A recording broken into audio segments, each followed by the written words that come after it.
और यहाँ पर डिस्ट्रक्टिव नहीं कंस्ट्रक्टिव चैनलाइज किया। पल्लवी, मैं आपको सुन रही थी, आप ये कह रही हैं कि 700 से ज़्यादा टेस्टिमनीज आपके पास हैं। वो सुनते हुए आपको, हम ये 2-3 जो कहानियाँ थी, हम उसको आज तक, मैं सच बता रही हूँ, समेट नहीं पाई हूँ। मैं आज भी, मुझे कुछ सीन्स हैं वो मैं रिवील नहीं कर सकती हूँ। आप लोग जाएंगे कि नहीं जाएंगे मूवी देखने के लिए? ज़रूर। सबके सब जाने वाले हैं।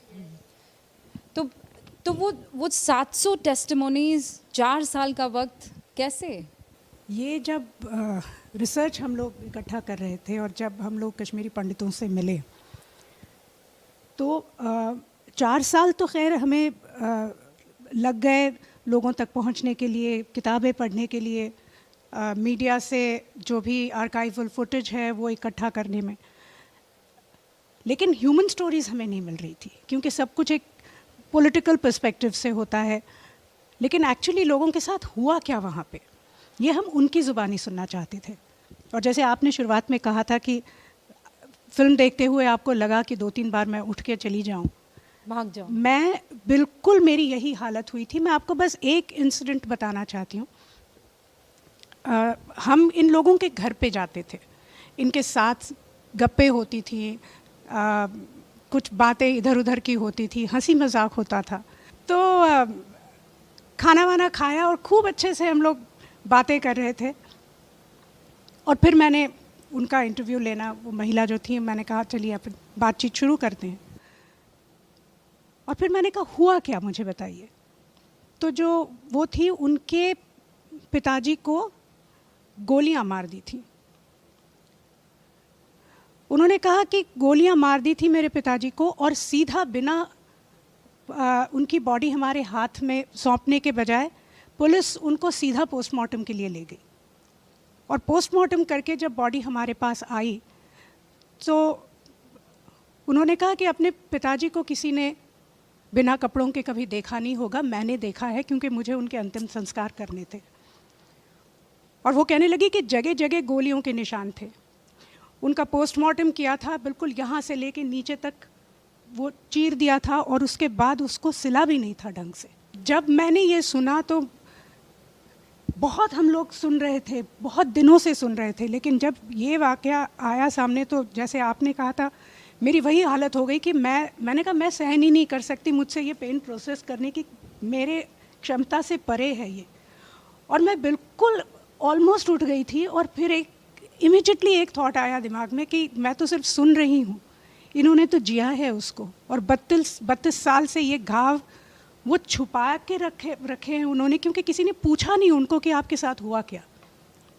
और सब लोग हमसे कह रहे थे कि आप वो पहले हैं जिन्होंने आके हमसे ये पूछने की कोशिश की है कि भाई आपके साथ हुआ क्या, हमें बताइए। तो इस सब में तो मतलब आज इतने सालों से हम इसमें इन्वॉल्व्ड हैं, लेकिन आज भी उसके बारे में सोचते हैं। दर्द की कभी कभी आदत हो जाती है, जब हम अपनों को खोते हैं तो हम रोज़ उनकी याद में आंसू नहीं हमारे निकलते, रोज़ हमारी आंखें नहीं भर आती, आदत हो जाती है उस लॉस की। लेकिन ये जो चीज़ें हैं इसकी नहीं आदत हो सकती। तो 32 वर्ष के बाद भी वो क्यों रो रहे हैं मैं समझ सकती हूँ, क्योंकि 4 साल बाद भी जब मैं इसके बारे में बात करती हूँ तो मैं कांप उठती हूँ।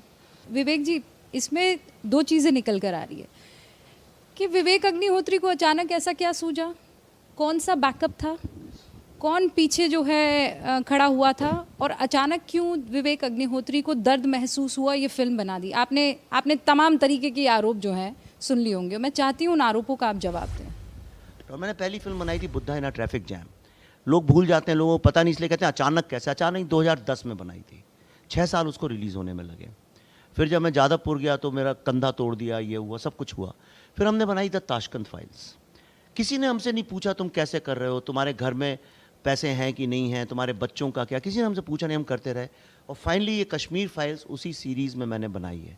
तो ऐसा नहीं अचानक बना दी, it was a well thought out decision. और मैं आखिर में आपको ये बताना चाहता हूँ, पल्लवी जानती है, मैं कभी अपने पिताजी की डेथ पे नहीं रोया, पर जब खेर साहब ने वो सीन किया, और अभी भी मैं यानी आई थिंक, और वो मेरी नहीं, हर भारत का जो बेटा है अपने बाप को लेकर उसका यही दर्द है कि मेरे बाप मेरे जीते जी वो नहीं देख पाए जो वो डिज़र्व करते थे।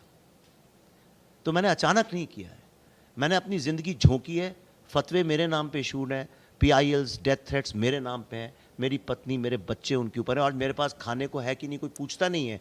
ये फिल्म किस तरह हमने बनाई है, ये किस्सा कभी और करेंगे, आज खुशी का वक्त है, लेकिन उस दर्द के बारे में भी मैं सोचता हूँ। तो खेर साहब, thank you very much, thank you very much.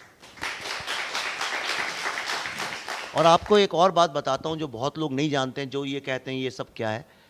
उस फिल्म के अंदर वहाँ के जो कश्मीरी मुस्लिम लड़के हैं, बड़े टैलेंटेड बच्चे हैं, पर उनको मौका नहीं मिलता है वहाँ गाने का, लिखने का।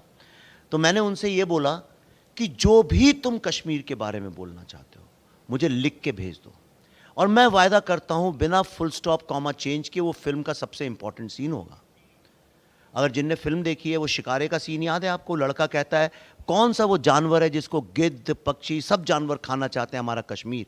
और वो सत्य है, कोई झूठ नहीं है, एक एक वर्ड उसका सत्य है।